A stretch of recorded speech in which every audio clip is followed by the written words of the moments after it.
fading photographs. I found the box on a damp autumn afternoon, tucked away in the darkest corner of my late grandmother's attic. The weak light from the single overhead bulb revealed a layer of dust so thick I could write my name in it. I sneezed as I lifted the lid, expecting little more than old letters or trivial memorabilia. Instead, I uncovered a trove of photographs wrapped in brittle parchment. I squatted on the creaking floorboards and flipped through the images. They spanned decades, serious portraits from the 1930s, cheerful snapshots from family reunions in the 1960s, and even Polaroids from the 1980s. Most photos showed people I didn't recognize. They stared at the camera with ghostly expressions, as though each had a secret they dared not speak. An odd sensation prickled my skin. One photograph in particular caught my eye. A black and white picture of four people standing outside what appeared to be a farm. Their gazes bored into me, making me feel both unsettled and inexplicably drawn in. Something about them felt incomplete. I shrugged it off, telling myself it was just the eerie attic atmosphere. I put the photo aside, not realizing then how it would change everything. Over the next few days, I became obsessed. Whenever I closed my eyes, I saw those four figures beckoning me. I began taking notes, noticing strange details. The faint outlines around each person, as if the images had been tampered with, or were slowly erasing themselves. My heart pounded whenever I glanced at that photograph. No matter how long I stared, it felt like something was shifting in the corners of the picture. I wondered if there was a simple explanation. Old photographs degrade over time, right? So maybe it was just natural wear. That's what I tried to tell myself. But deep down, I sensed something was wrong. Something in those images was reaching out from the past, demanding to be seen. I couldn't stop thinking about that specific black and white photo. Intrigued yet uneasy, I slipped it from the box and held it under better light. It had four individuals. Two men in old-fashioned suits, a woman in a dress, and a child clutching a stuffed rabbit. Their eyes were locked on me, so intense they almost felt alive. By the next morning, something seemed off. The smallest figure, the child, appeared less distinct, like someone had delicately erased her outline.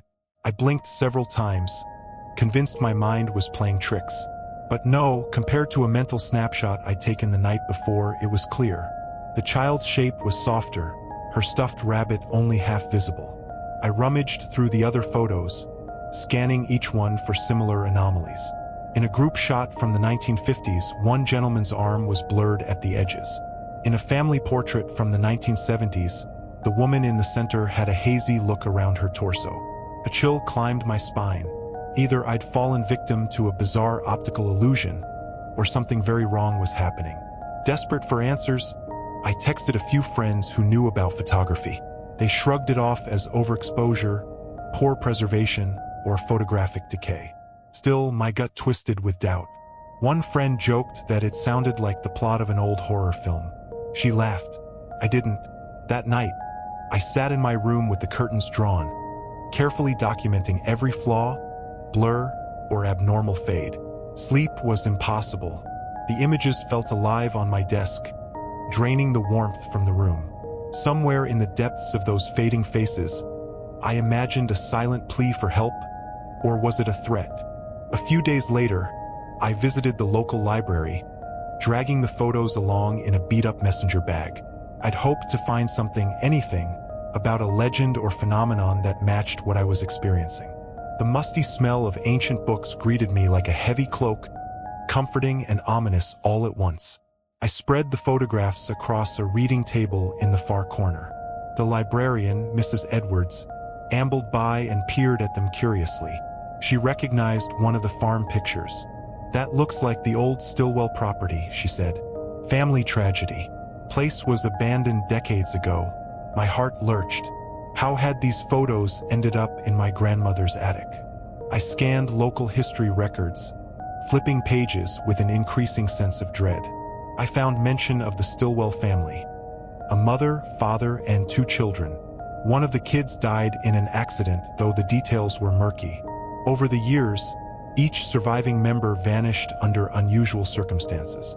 Town rumors whispered of curses, vengeful spirits, and dark superstitions. Yet no concrete explanation surfaced. Newspaper clippings described frantic searches for missing individuals, but all ended in sorrowful confusion. I felt a chill as I compared the photos with the articles. Names matched, but the visuals, they kept changing. The child's form was now barely an outline, the stuffed rabbit almost gone. All the while, that persistent sense of being watched never left me. Even in the hushed environment of the library, each photo seemed to pulse with malevolence. Could the Stillwell tragedy explain why the images were fading? Or was it merely part of a far darker secret lurking in my grandmother's past? I wish I could say the disappearance happened in some dramatic fashion, with lightning striking or an eerie shadow crossing the walls. But reality proved more terrifying in its quiet subtlety. My cousin, Claire, was the first to vanish. That morning, I checked the box of photos, only to notice Claire's picture from our last family reunion had changed. She stood by my side in the original shot, wearing a bright smile and a floral sundress. Now, the area where she'd been was blank, a vague silhouette as if someone had rubbed her out with an eraser. Alarmed, I called her phone. No answer. I contacted her parents. They said she hadn't come home the previous night, but assumed she might be with friends. After an hour of frantic searching, I drove to her apartment. Her belongings were undisturbed, her bed unmade, her purse still there. No sign of forced entry or a struggle, just emptiness. A creeping horror sank in when the police responded. They took my statement with quiet skepticism, hinting she might have run away or needed space. But I knew better. Her vanishing wasn't normal, and neither were the photographs that had begun swallowing people's images right before my eyes. I locked myself in my room that night, examining every photo in that cursed box. Claire's was the first I recognized, but how many others were connected to people I knew? Flicking through them, I felt paralyzed by dread. Each face, each figure, seemed at risk of being consumed by whatever force was lurking in those frames. Claire's disappearance sent shockwaves through our family. Everyone panicked, but no one believed my theory about the photographs. Some pitied me, assuming grief had twisted my mind. Others grew angry, demanding real answers from the authorities. I withdrew, letting them assume what they wanted. Only I knew the truth, or at least pieces of it. Night after night, I scanned the photos, desperately hoping the images wouldn't change. But they did. Each day, some figure in at least one picture looked fainter. In one 1970s snapshot, my Uncle Stephen was barely visible. He was alive until that same evening when he, too, vanished. No explanation, no trace. Paranoia ate at me. I began checking the silhouettes against my living relatives, co-workers, and friends. Each time I recognized someone, a wave of nausea hit. Why these specific people? Some were from my distant social circle, others close family members. None had obvious ties to each other or to the Stillwells. Yet day by day, the cursed box grew heavier with dread, as if it knew who would be taken next. I started sleeping with the lights on, the photos locked in a drawer. Still, the oppressive feeling of being watched haunted me. I heard faint whispers whenever I tried to drift off. My eyes would snap open, only to find the room empty. Each time I'd scramble to check the photos. They were always the same, someone else's outline fading. By the end of the week, fear overshadowed every waking moment. Every phone call or knock at the door made my heart pound. Dreading more bad news, I had to do something, anything, to halt this horrifying pattern. I spent hours locked in my bedroom, cross-referencing the cursed photos with every single person I knew. I created a detailed spreadsheet, scanning the pictures under a magnifying glass to make sure I didn't miss any detail. My fingers trembled every time I found a new match. A coworker's face in the corner of a group photo, a distant cousin in a wedding portrait. All the while, I noticed new changes. Some photos that had been perfectly normal before now showed subtle distortions, like cracks radiating from a person's face. It felt like the box itself was alive, hungry. It demanded more victims. I tried to destroy one photograph, a small Polaroid from the 80s that showed a neighbor I'd met as a child. With shaking hands, I held a lighter beneath it. The edges curled, smoke billowed, but the center image refused to burn. Even as the corners blackened, the figure remained untouched. A horrifying adrenaline rush washed over me. This was no mere haunting. Something evil guarded these pictures. Desperate, I revisited the library, scouring ancient books for any mention of cursed objects that made people vanish. My search turned up local legends about cursed paintings and stories of ghostly illusions, but nothing concrete.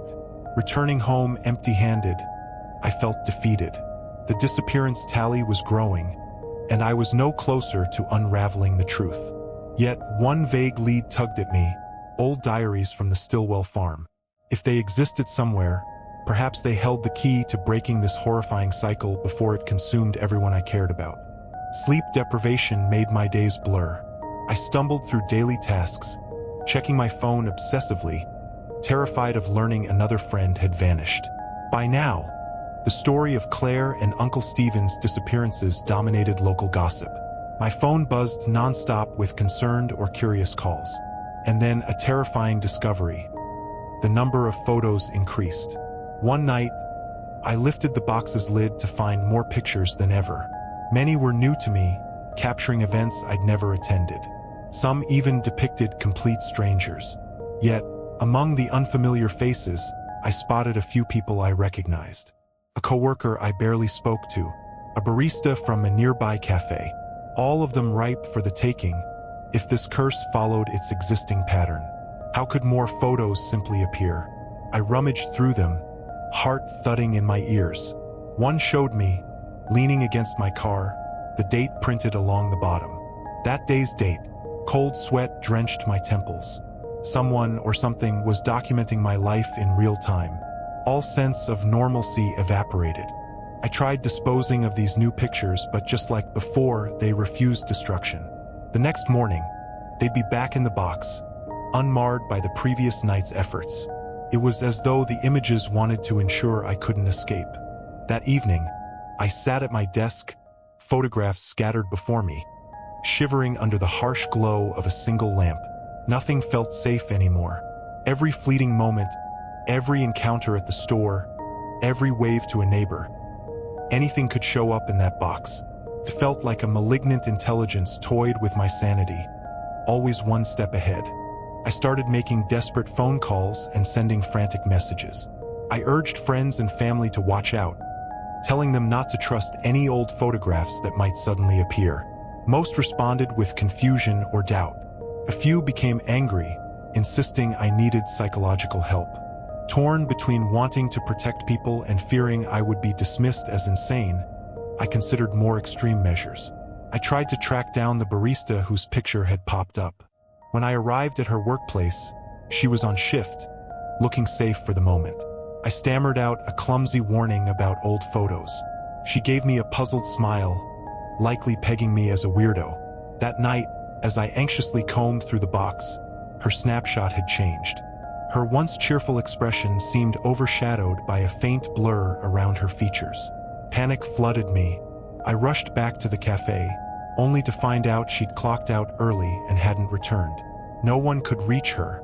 Word of my bizarre behavior circulated. My phone lit up with worried texts from distant cousins and furious rants from others who thought I was spreading hysteria. But the truth was terrifyingly real. These photos predicted vanishings. Nobody could accept that, not until it happened to them. Against my better judgment, I even attempted to contact a paranormal investigator. A friend recommended one, but the conversation ended abruptly when I mentioned the photos were physically altering. "I can't help you," he said, voice shaking. Then he hung up. His abrupt fear only confirmed the gravity of my situation. Nothing made sense until I remembered something Grandma once mentioned. An estranged branch of the family rumored to dabble in dark arts. Could that be the Stillwell connection? I needed answers, so I drove 3 hours to an old estate rumored to be tied to my grandmother's line. I arrived at dusk, climbing a winding driveway choked with weeds. A rotting wooden gate creaked open to reveal a rundown manor with shattered windows. My stomach churned as I walked inside. Dust motes swirled in stale air. Echoes of footsteps seemed to follow me in the gloom.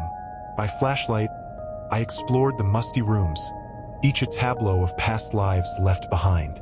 Old chairs draped in sheets, Tattered curtains and scratched floors suggested a family that had fled or been forced out. In the study, I found a locked trunk. Inside lay stacks of diaries, journals, and letters. Many carried the Stillwell name. My breath caught. Flickering through the pages, I found cryptic references to binding souls within images and warnings that the final subject must remain to keep the door closed. Names recurred, people from those diaries who simply vanished. My pulse hammered in my ears. This was the puzzle piece I'd been missing. These photos weren't just cursed. They were part of a ritual. In one journal entry, I read about how a caretaker of these photographs was always chosen, a reluctant guardian meant to keep the curse contained. And if the caretaker failed, the curse would spread, claiming more victims. I realized with horror that I might be the new caretaker, unwittingly inheriting this duty from my grandmother. Armed with diaries and letters, I hurried back home under a starless sky. The entire drive, thoughts clashed in my head. If these writings were correct, the caretaker's duty was to prevent the curse from leaking into the world. But how? Once home, I carefully laid out the new evidence across my bed. The old texts revealed a sinister blueprint. Photographs were containers for stolen life force. Each person pictured was at risk of being drawn in if the caretaker failed to maintain certain rituals. Breaking these images or neglecting them could unleash the curse uncontrollably. The caretaker was supposed to perform rites, chanting incantations at specific moon phases, anointing the photos with consecrated oils to keep the dark power at bay. None of this felt real. I'd always been a skeptic, the type to laugh at ghost stories. Yet, with vanishing loved ones and living photographs, I no longer had that luxury. I scoured the diaries for any mention of reversing the curse. One battered journal hinted at a possible release, a final confrontation with the entity controlling the images. Fear coiled in my gut. What entity? Was it the spirit of the Stillwell child, or something older and hungrier? The diaries referred to it as the Malice, suggesting it thrived on the caretaker's failures. Each lost person strengthened its grip. With trembling hands, I tested the described rites, lighting candles around the photo box and reciting words in a language I didn't understand. The air grew thick, pressing against my chest. The box rattled slightly, as if resisting me. After an agonizing hour, everything went still. But when I lifted the lid, the pictures remained the same. Faces still fading, new images still appearing. Each day felt heavier, as if the walls were closing in. The vanishings escalated. More acquaintances, old high school classmates, even the mailman who unknowingly made a cameo in one of the newly spawned photos. My attempts at performing the caretaker's rites seemed to slow the process slightly, but the unstoppable creeping fade continued. My phone pinged with frantic messages. People posted desperate pleas on social media about missing loved ones. The authorities were baffled, suspecting a serial abductor or a bizarre cult. None of them realized an even darker force operated in plain sight, documented in black and white stills.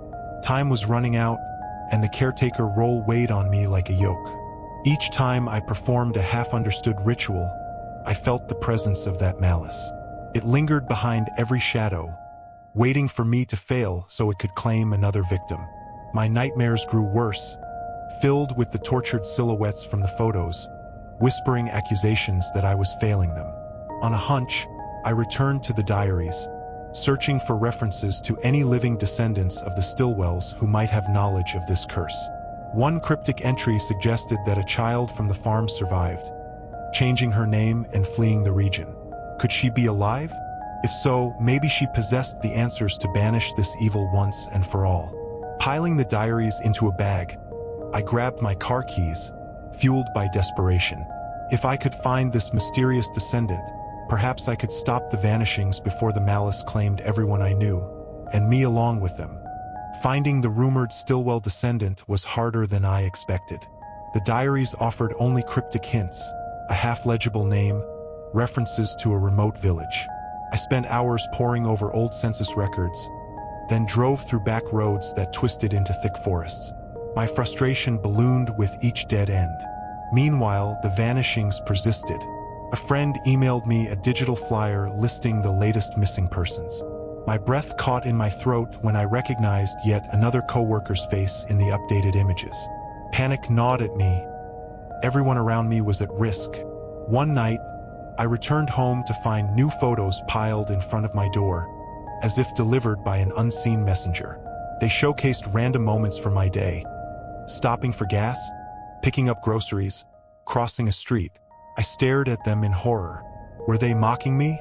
Letting me know I was being tracked? Sleep became a distant memory.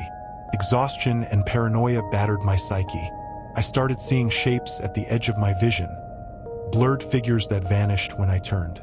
Doors in my house seemed to open on their own. Lights flickered, unresponsive to fresh bulbs. The malice was seeping into my life more aggressively, punishing me for failing in my caretaker duties. In a moment of desperation, I phoned a distant cousin who had studied anthropology. She reluctantly admitted she'd heard of dark photograph magic in old folklore, but nothing as extreme as this. Her only advice was to keep searching for the original source, some primal object or entity.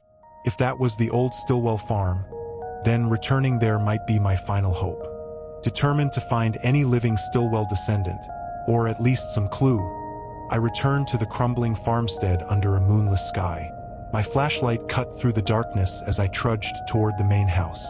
The front door resisted at first, but gave way with a loud groan, stirring unsettled dust. A sudden movement at the far end of the corridor froze me in my tracks. My heart pounded as I aimed the flashlight beam. Empty space, eerie silence. I pushed forward, stepping carefully along the creaking floorboards. I reached the small office where I'd found the diaries, searching for anything I might have overlooked. A gust of cold air brushed my cheek, blowing the pages of an open journal. One page tore free, fluttering across the room. I chased it into a hallway I hadn't noticed before. The corridor led to a locked door. My gut lurched, recalling that some diaries mentioned a forbidden room. My hands trembled as I pried it open. Inside, faded wallpaper peeled from the walls, and a massive mirror stood at the center. Its surface seemed to ripple in the dim flashlight glow. On a table nearby lay a single photograph, an image of the mirror itself. In the reflection, I spotted a faint silhouette that looked disturbingly familiar, me. But I wasn't in the frame, not physically. Suddenly, the reflection in the actual mirror flickered. My own image dimmed, replaced by something monstrous, a twisting silhouette with hollow eyes. I stumbled back, heart hammering, as the walls appeared to shift closer. Panic seized my limbs. Whatever lurked here was real, and it had finally chosen to reveal its face. I slammed the door shut and bolted from that cursed room, my nerves shredding with every step. My flashlight flickered as though the batteries were dying, leaving me in near darkness. Whispers echoed from the walls, words I couldn't understand, but they pulsed with malevolent energy. I finally reached the main entrance and burst outside, gulping the fresh night air. My mind reeled. The diaries implied that a caretaker was supposed to keep the malice contained, but it was obvious the entity had grown too powerful. Did Grandma fail in her role? Or did she pass it to me intentionally, hoping I'd succeed where she could not? Leaning against my car, I forced myself to calm down and reflect on the mirror. Could that be the original portal or focal point for this cursed power? If so, destroying it might be key. But destroying the photographs themselves had proven impossible. Would the mirror break, or would it resist destruction just as the pictures had? Yet I realized something else. The diaries mentioned a final subject. The caretaker was meant to ensure the last photograph, the final piece of the puzzle, remained intact. That final subject's existence somehow bound the malice, preventing it from fully manifesting. If that subject vanished, the door would fling open, unleashing unstoppable darkness. My hands trembled, recalling the mirror's reflection of me. Could I be the final subject? If so, the malice might be trying to make me disappear from the photographs and from life to free itself completely. Bracing myself with newfound resolve, I returned to the forbidden room before dawn. This time, I brought a sledgehammer, a heavy flashlight, and a shaky sense of courage. With each step through the decaying farmhouse, I steeled my nerves, determined to end the curse. At the threshold, I paused. The mirror loomed in the dark, seeming larger than before, its surface pulsing with faint luminescence. My reflection stared back with hollow eyes, daring me to approach. I raised the sledgehammer, adrenaline surging through my veins, and swung with all my might. The mirror vibrated under the impact, releasing a piercing howl that reverberated in the room. Spiderweb cracks spread across the glass, but it didn't shatter. Instead, the fractures glowed, forming jagged patterns of light. My reflection writhed within them, as if alive behind the glass. Another swing, then another. Each blow sent shockwaves that threatened to break my arms. Finally, the mirror fractured completely, shards clattering to the floor in a chorus of discordant chimes. Instantly, the temperature plummeted. A swirl of black mist coalesced where the mirror had stood, forming a roiling portal that seemed to suck the air from the room. At its center, I glimpsed countless faces, faded images of the missing. They drifted in the dark void, mouths open in silent screams. An overpowering surge of regret and sorrow ripped through me. These were the souls trapped by the Malice. If I failed to seal this breach, more would be consumed. The swirling void pulled at me, cold dread filling my lungs. I dug my heels into the warped floorboards, resisting the force that beckoned me closer. The faces in the darkness twisted in despair, begging for release. Their eyes, some I recognized, others unknown, glowed with a faint hope. Instinctively, I fished out the diaries, flipping through pages until I found the final rite, a desperate incantation that could seal the breach. My voice trembled as I read the words aloud, each syllable foreign yet strangely resonant. The floor quaked beneath me, dust rained from the ceiling, but the Malice fought back. A horrifying shriek shattered my concentration. From the black mist emerged a warped hand with impossibly long fingers. Clutched my arm in a vice grip. Pain seared through me like fire. My vision blurred, and for a split second, I glimpsed that child from the earliest photo, her eyes hollow, lips parted in a soundless cry for help. My mind screamed that I was losing, that I couldn't possibly fight this ancient evil alone. Yet the diaries had said a caretaker's conviction could tip the balance. Summoning every ounce of willpower, I repeated the incantation, voice cracking, tears burning my cheeks. A blinding light erupted from the broken mirror's remains, enveloping the creeping darkness. The clawed hand recoiled, loosening its grip. Encouraged, I kept chanting, words echoing off the walls. Bit by bit, the swirling void began to close. The light expanded, shattering more of the black mist. The swirling vortex grew unstable, fragmenting with each syllable I forced out. The Malice roared in fury, trying to lash out, but the shards of mirror glowed like talismans, weakening its grip on reality. Time slowed as images flickered through my mind. Claire's bright smile, Uncle Stephen's warm laughter, the barista's friendly face. I channeled that love and empathy into my words, screaming them over the roar. Even in the blackest pit of terror, I sensed their presence, like they were lending me strength. Suddenly, the swirling dark collapsed inward, folding like a dying star. The monstrous face behind it twisted in anguish. In a final surge, it lunged at me, razor-sharp claws swiping inches from my chest. I leaped back, nearly slipping on broken glass. With one last shout, I completed the incantation. Everything went still, as though the world had paused to take a breath.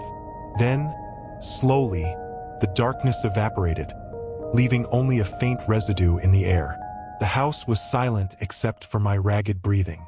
My arm throbbed where the Malice had grabbed me, but no wound marred my skin. Gingerly, I stepped forward. The mirror's remains were inert, their glow extinguished. Had I truly sealed the doorway, or was the Malice merely biding its time? The diaries hinted that even if banished, the evil could lie dormant, waiting for the caretaker to falter. I stumbled into the corridor, heart hammering with residual panic. My flashlight's beam danced on the walls, revealing the same tattered wallpaper and splintered floors, now eerily calm. Yet my mind refused to believe the threat was gone. Still clutching the diaries, I navigated back to the main hall. In the renewed silence, the house felt different, as if its oppressive weight had lifted. I took a moment to catch my breath, leaning against a rotted banister. That's when I realized the box of photos was still at home. The forced exorcism here might not be enough to free those already claimed. Suddenly, a wave of dizziness staggered me. My vision blurred, and I saw flickers of half-familiar faces swirling in the darkness. The missing. Their eyes pleaded with me. The caretaker's duty wasn't over. The malice might be suppressed, but everyone trapped in those images remained in limbo unless I could find a way to release them. Mustering my courage, I made a silent vow. I would devote myself to saving them, even if it meant continuing Grandma's unfinished fight.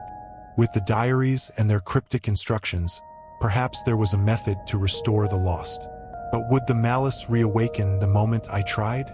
As dawn's early light filtered through broken windows, I slipped out of the Stillwell farm, battered but resolute. My next steps loomed uncertain, but I couldn't live with myself if I abandoned the people still trapped in those cursed photos. Upon returning home, I rushed to my room and flung open the drawer where I kept the box of photos. My stomach lurched at what I saw. Every picture was blank. No faces, no backgrounds, just empty rectangles. Heart pounding, I riffled through them, searching desperately. Then I noticed one final photograph stuck to the bottom of the box. My own face, faintly visible. The rest of the photo was empty, as though the entire world around me had faded. A slow, sickening realization dawned. I was the last subject. If my image disappeared fully, it could mean my own existence would blink out, and the malice might go free again. Hands trembling, I recalled the diary's warnings. The caretaker must remain. Frantically, I performed the cleansing rites again, lighting candles and anointing the final photograph with the sacred oil. The image flickered, momentarily restoring the background of my bedroom, but it soon faded back to white, resisting my efforts. Panicking, I pressed my fingers to the photograph, begging it to hold on. My vision swam. For an instant, I saw that dark void again, full of lost souls. They looked at me, their expressions tinged with both anger and hope. The caretaker's failure would doom them all. In a last-ditch attempt, I cut my palm and let a single drop of blood stain the corner of the image, speaking words from the diaries that demanded sacrifice. A physical link to anchor me in this world. The photo glowed faintly, holding my outline intact. Weak with relief, I sank to the floor, uncertain how long this fragile balance could last. I spent the next days obsessively monitoring that single photograph. It remained a grim warning. If my image fully disappeared, I would vanish. Meanwhile, the box's other photos stayed blank, suggesting the people inside them might be in stasis, neither truly gone nor free. The diaries offered no perfect solution. There was talk of a lengthy ritual involving moon phases, chanting, and personal sacrifice to fully restore the lost souls. I vowed to attempt it, even though part of me feared inadvertently unleashing the malice again. As time wore on, the stark emptiness of those photos weighed on me like a final reminder. With each midnight, I glimpsed fleeting shadows flickering across the blank images, as though the trapped souls were struggling to return. My blood bindings seemed to hold me in place, but at what cost? Some nights, I heard faint voices calling from the box, urging me to act swiftly. The caretaker's burden loomed heavy, my fate sealed to this cursed legacy. Perhaps one day I'll gather the courage and the knowledge to open the box under a full moon and attempt the final rite. Until then, I live in uneasy limbo. Every photograph has a story, and these carry the heaviest burden. I pray that by shouldering this curse, I can keep the malice contained. But in the quiet corners of my mind, I worry. What if the malice never really sleeps? What if I, too, eventually fade from the final photograph and break the last seal? I leave this record behind as a warning. If you ever find a dusty box of old photos in a hidden attic, think twice before you peer into the faces staring back. Some secrets refuse to remain in the past.